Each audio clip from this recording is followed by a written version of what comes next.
Caminho da Luz, dando sequência a esses nossos encontros aqui, desses nossos bate-papos, né, dessas nossas palestras, agora aqui em São Tomé das Letras, nas montanhas, um local gostoso, uma energia maravilhosa, na qual eu convido todos que estão assistindo esses nossos vídeos para vir fazer uma visita aqui em nosso espaço, conhecer esse nosso local que nós estamos implantando, esse foco de luz, esse centro de energia espiritual. Ok? Então, o tema que nós escolhemos para conversarmos hoje é os mistérios e segredos das mandalas. Ok? Muito bem. Então, para iniciar essa nossa discussão, a primeira coisa que nós vamos tentar abordar é o significado da palavra mandala. Mandala é uma palavra sânscrita, né, que a sua tradução literal significa círculo. Ok? Então vamos lá. Então, mandala, na tradução do sânscrito, significa círculo. Ok? Mas no sentido mais transcendental, no sentido mais espiritual, no contexto de sua palavra, ela simplesmente quer dizer, né, ela vai tentar estabelecer uma relação simbólica, geométrica, entre o homem e o universo. Tá? Na verdade, os antigos, né, mesmo antes de se saber ler e escrever, de se criar uma escrita, muitas das formas de comunicação eram através de símbolos, né? Os símbolos, eles possuíam mais força do que a própria palavra em si, né? Veja a própria língua oriental, a língua japonesa, a língua chinesa, né? A língua oriental, elas não são palavras, elas são ideogramas, símbolos que significam ideias. Ok?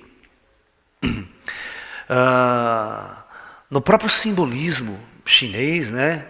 O próprio taoísmo clássico chinês, antes da escrita chinesa, os chineses tentavam desenvolver ideias, símbolos para expressar os seus pensamentos.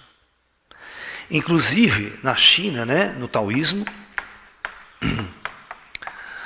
nós temos os primeiros simbolismos, né, para identificar a ordem natural das coisas. E essa ordem natural das coisas sempre vinham expressas em forma circular.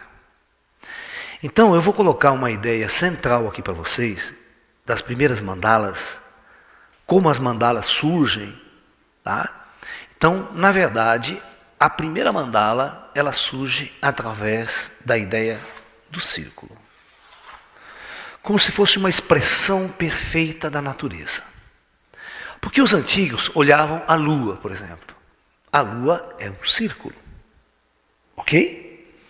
Olhavam o sol. O sol é um círculo. O próprio movimento dos astros, dos céus, da lua e do sol, completa-se uma ideia de um semicírculo. Então, essa forma geométrica, o círculo, tinha para os antigos uma expressão sagrada. Era como se fosse a forma perfeita em que Deus criou e moldou as coisas. Perfeito? Então, nas culturas antigas, mesmo na cultura indiana, um círculo vazio simboliza a unidade de todas as coisas. Ok? Então, um círculo vazio simboliza a unidade. Então, olha como os chineses criaram essa ideia dessa mandala. Então, a primeira manifestação da ideia do grande Ti, né? Então, o grande Ti primordial, a grande energia cósmica primordial, partindo da ideia de que tudo, o universo inteiro e o próprio Deus, o próprio Brahma, o próprio Tao estava manifesto neste círculo. no imanifesto. Ok? Os chineses vão tentar expressar através dessa simbologia a ideia de que Deus manifesta, de que o tal manifesta-se na natureza através de duas energias aparentemente opostas. Então eles vão expressar que deste círculo manifestam-se duas energias que eles vão chamar de energia Yang e energia Yin. Por que isso? Porque eles percebiam que a natureza era cíclica e o ciclo, um círculo expressa muito bem a atividade cíclica. Se você tem mais ou menos um objeto que roda, quando ele chega aqui novamente, o ciclo se repete. Então eles viam, por exemplo, o dia e a noite, alternando-se constantemente sem cessar. Os ciclos da natureza, a lua, por exemplo, ela vai ter nas fases e depois volta a se repetir novamente como se fosse uma ordem cíclica. E a ordem cíclica das coisas, que era, na verdade, o início de uma marcação temporal na construção de um calendário, né? Tudo podia ser representado dentro de um círculo ou uma circunferência, se você pensar bem. Ok? Então, essa observação, essa relação que os antigos tinham com a natureza e a tentativa de expressar, de escrever, de formular essas ideias através de uma escrita ou através de símbolos primários, né? Iniciou-se então o conceito das mandalas. A mandala é, na verdade, a ideia de você traduzir em círculos aquilo que você observa na natureza. Na verdade, é uma linguagem. Da mesma forma que a matemática é uma linguagem, da mesma forma que a geometria de Euclides, depois a gente vai discutir um pouco a ideia da circunferência, das ideias das formas na geometria plana de Euclides, os orientais disseram que esta energia primordial, ela manifesta-se no universo através de duas forças, Yin e Yang. Na China primitiva, quando a escrita não estava formada, eles expressaram simplesmente a energia Yang com um risco, assim. E a energia Yin manifesta com um risco interrompido. Ok?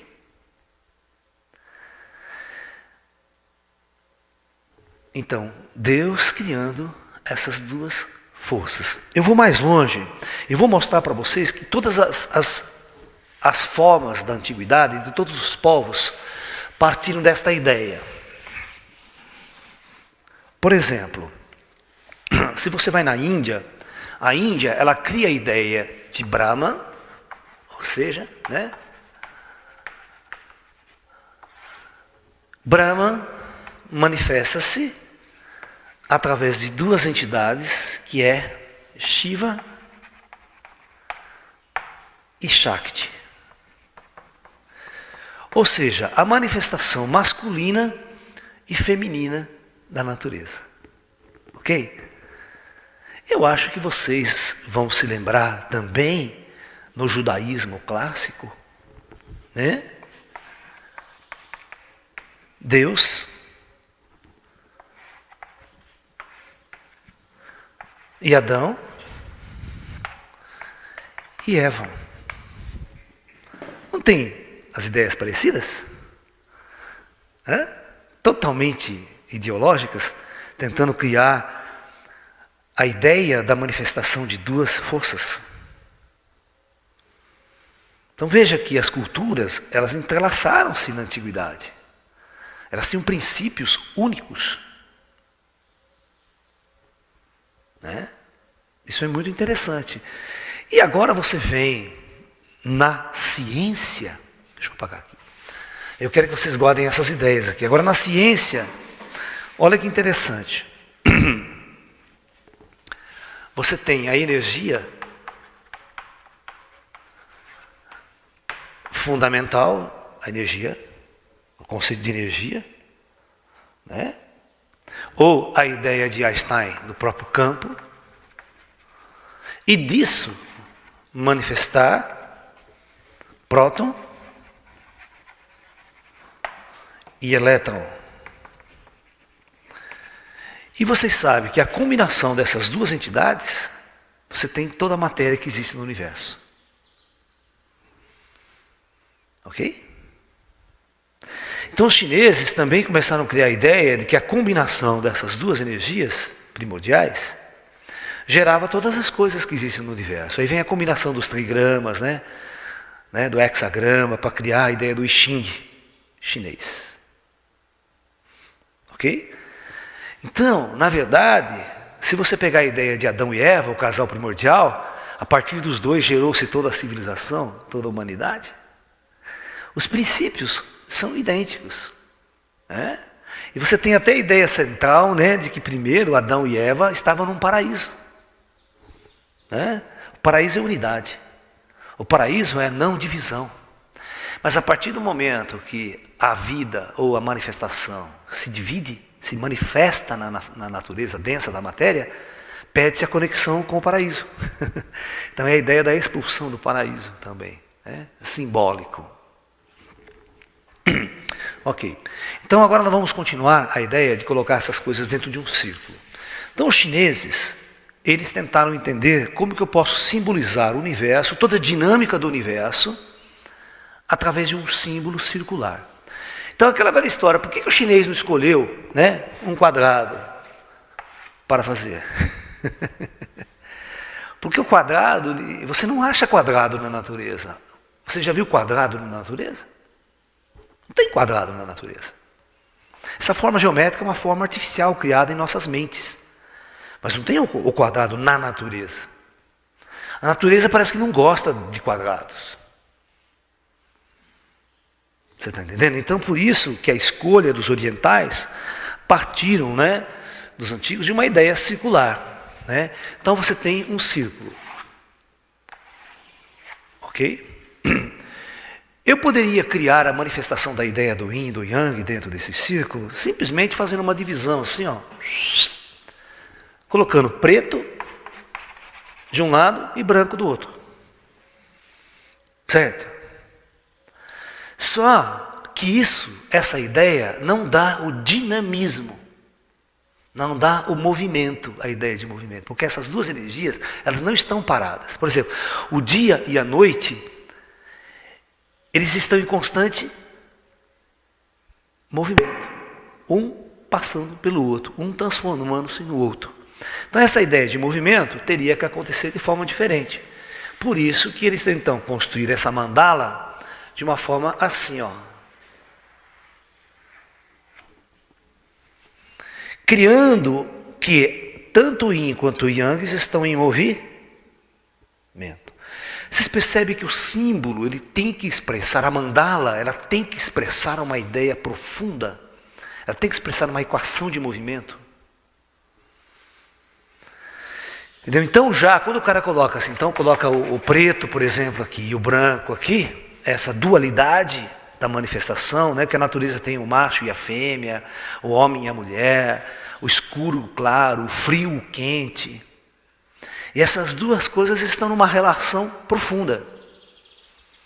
A ideia central é que essas energias não são opostas, elas são complementares, porque elas se manifestam do mesmo universo, da mesma fonte. Elas são da mesma fonte. Assim como o próton e o elétron originam-se da própria energia pura do universo, do próprio campo de energia. No entanto, este símbolo ainda não estava completo. Porque, na verdade, se você coloca aqui o yin e o yang, eles estão em movimento, mas este movimento não é um movimento dinâmico. Porém, estas duas energias estão em constante mutação. Mutação significa transformação. Significa o seguinte, ó, todas as vezes que o Sol nasce, vem a luz. Ela atinge um pico e depois começa a esvanecer, até que todo o yang da luz do dia desaparece e você tem o yin da noite, toda a escuridão da noite, ok? Aí você tem a escuridão profunda, até que chega no outro amanhecer, essa escuridão começa a desaparecer, dando lugar a uma tênue luz que começa a ressurgir, até que todas as trevas seja dissipada e vem novamente a luz. Então, como é que eu posso expressar essa ideia de transformação de um em outro constantemente? Porque você vê que o yin e o yang constantemente estão se transformando-se um no outro. Como é que eu posso expressar essa ideia dentro deste círculo dinâmico? Foi a sacada quando eles fizeram exatamente isso. Ó. Eles colocaram, né? Dentro da bola preta, por exemplo, eles colocaram uma bolinha branca. E dentro da branca, eles colocaram uma negra. Então eles chamam esta parte aqui, vamos supor, se essa parte aqui for a parte preta, né? Então eles chamam de yin, o grande yin. E este aqui, eles vão chamar do grande yang, o branco, né? Aquela cor mais clara. E eles vão chamar esta pequena bolinha de jovem yang. E esta outra de jovem yin. Eu estou usando esta mandala oriental chinesa porque ela é mais fácil de entender. As mandalas indianas já complexas, elas são todas complexas, cheias de coisa, fica uma bagunça generalizada que você não entende nada, o princípio de como ela se desenvolve. Então, na verdade, todos nós sabemos que tudo que é jovem, com o passar do tempo, tende a virar adulto, tende a envelhecer e tende a desaparecer. Esta simbologia nesta mandala mostra a minha jornada na Terra. Eu nasço, cresço e morro e desapareço. Assim como todas as coisas que existem na natureza estão em constante transformação constante. Nascendo, crescendo e morrendo, assim como o dia nasce, cresce e morre. Assim como aquilo que é frio, as estações do ano vão transformar-se e vão virar quente. Tudo, esse dinamismo pode ser expresso nessa simbologia, onde, quando esse aqui começa a crescer, o jovem yin começa a crescer e começa a dominar todo o... E quando ele está adulto, todo o yang desaparece, concorda comigo? Não é? Da mesma forma aqui, ó, tudo que é yang não vai permanecer yang constantemente. Ele vai dar lugar ao yin, ele vai estar em movimento de transformação. Então esta é a ideia, dentro desse símbolo está colocado todas essas ideias. Se você simplesmente olhar esse símbolo e não ver essas ideias, você não entende nada de orientalismo. Você não entende de mandala. A mandala é uma forma de criar uma equação dinâmica do universo. Ok? Então, fundamentalmente, a partir desta ideia, né, os antigos expressavam tudo aquilo que eles observavam através de uma simbologia que está contida dentro de um círculo. Ok? Muito bem. Então, este é um dos princípios fundamentais na qual a gente vai centrar a nossa ideia de mandala. Ok? Muito bem, vamos lá.